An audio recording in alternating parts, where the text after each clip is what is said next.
Hello everyone, welcome back to the channel. It's me, Antonio, with another video for you guys today. Random cat sitting on my mailbox.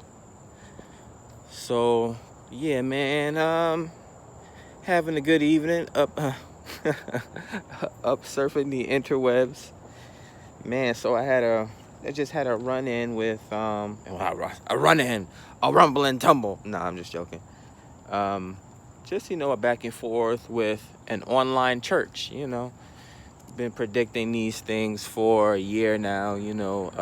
Brick and mortar churches are going away. People are, doing online church movements and things like that. Spiritual leaders are online now.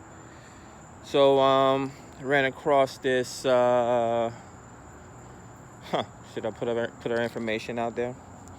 But a Caucasian woman who, she is ministering traditionally, but over YouTube and Instagram. And, the things that she's saying, she has the greatest intentions for the most part, And I can't really say she's doing anything bad, because I hate to say,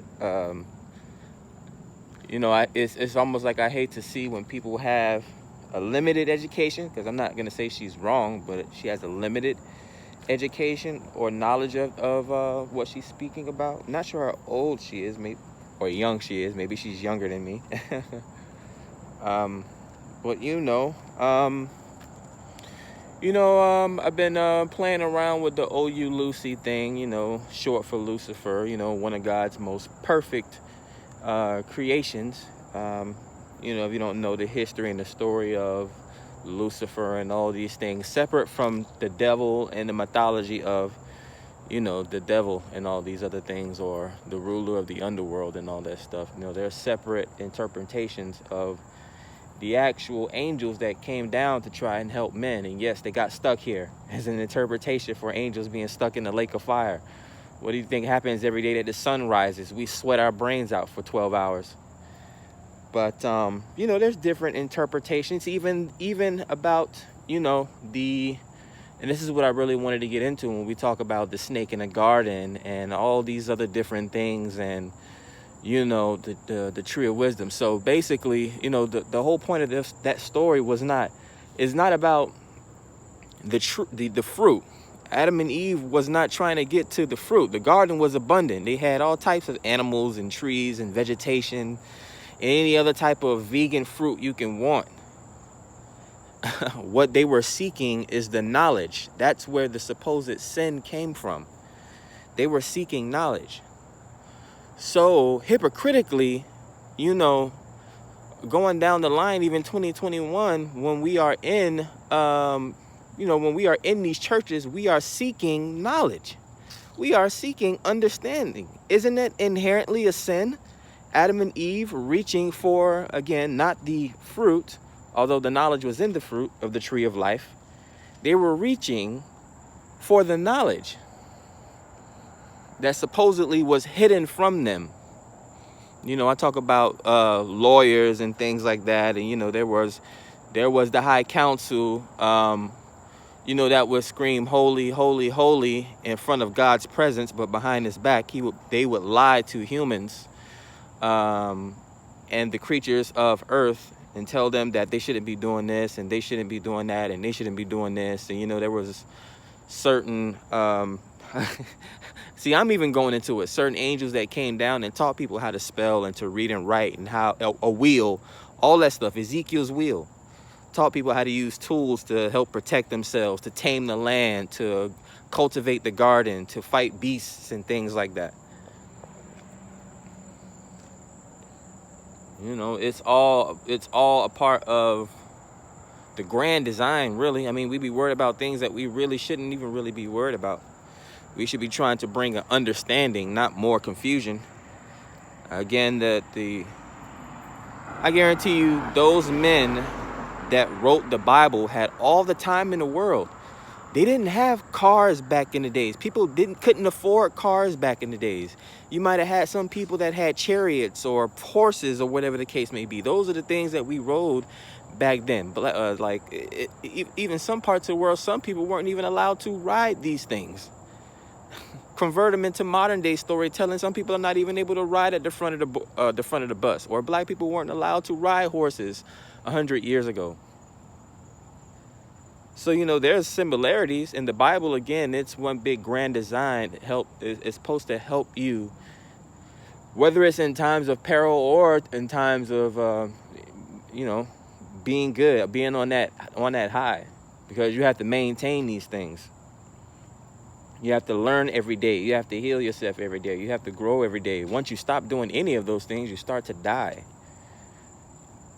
So I just want people to know, in regards to the Bible, you know, inherently, it is a very important tool. You know, grimoire, you know, it's been filtered, you know, so all the poetic messages and all the different algorithms that can be found in the Bible have been lost to us. You know, I talk about the halls of Alexandria, one of the biggest or the biggest library to ever existed, how people were jealous and they burnt it to a crisp. But yeah, man, that's all it is, really. It's people seeking understanding. That's originally what Adam and Eve were kicked out of the garden for. And if people are out in the world seeking an understanding, I mean, if you have a place in this world, or you have goals, or you have things that you're trying to accomplish, and you're standing on your righteous path, you're trying to know, you're trying to understand, you're trying to learn something. Some people can go off their intuition, but we are here to more cats. Cat just staring at me. But we're here on this planet to grow, learn, and love each other, and all that other different types, all that type of stuff. You know, again, life is only, money is only 10% of your life. Relationships are another 10% of that life. You know, working out and maintaining your health is another 10% of your life. There's so many different variables, so many different dimensions and layers to life. It's like we have to know what we're doing. It's like when you're walking across the street, you have to have your eyes open. You have to look both ways. You have to know whether a car is coming. You don't just blindly go walking across the street in faith. You know, these philosophers that wrote the Bible, they had days and days and weeks to walk to and fro the cities that they were walking to and fro from, just like Jesus did, who again is not God. I guess you could technically say he's God's son, but he's one of ascended masters and leaders and spiritual teachers that show people another dimension of compassion and love, empathy, and all those different things. You know, people are gonna diss witchcraft and things like that, but when you hear about the stories of Jesus, what was he doing? He was doing witchcraft, walking on water, turning water into elixirs, rising from the dead, healing people. Is this not witchcraft? Is this not what we go to the church to see? Like, but then you have people online throwing rocks and throwing their stones, and I'm not going to cast my pearls before swine, but I will educate them, and they will be the first ones to judge. But you know, I have no problem lecturing and educating a whole group of people in less than a few sentences. It's so funny, truly, the power of a psychic or a power of an empath, when one man is able to slay an entire army. And this is how, you know, ancient times were. Again, when the angels came down and they passed on knowledge and heirlooms to men like Methuselah, you know, Ezekiel and others, they were able to slay entire armies with one swing of a sword. But, you know, Noah spreading the Red Sea and things like that. You know, turning the staff into a dragon. People try to say he turned the staff into a snake, but, you know. So, yeah, man, just know the Bible, know these mythologies. They spread across different races and religions and different languages, different depictions. You know, they're just like, there's so many gods and spirits and things like that. You know, it's you know, 7 whatever how many billion people on this planet.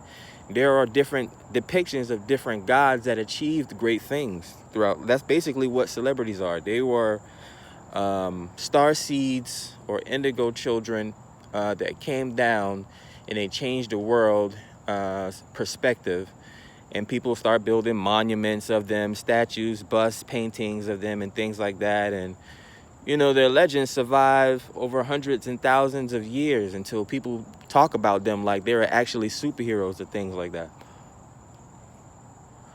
But yeah, man, 10-10 completion. Know your spirituality, know your Bible. You know, I don't completely throw it away. You know, I was raised in Christianity, so indeed I take a lot of lessons from it. And now that I'm older, just like I'm able to have grown man conversations with my parents, I can have grown man ideas about the Bible. I still can't read that shit though. Be safe, family. Have a good one.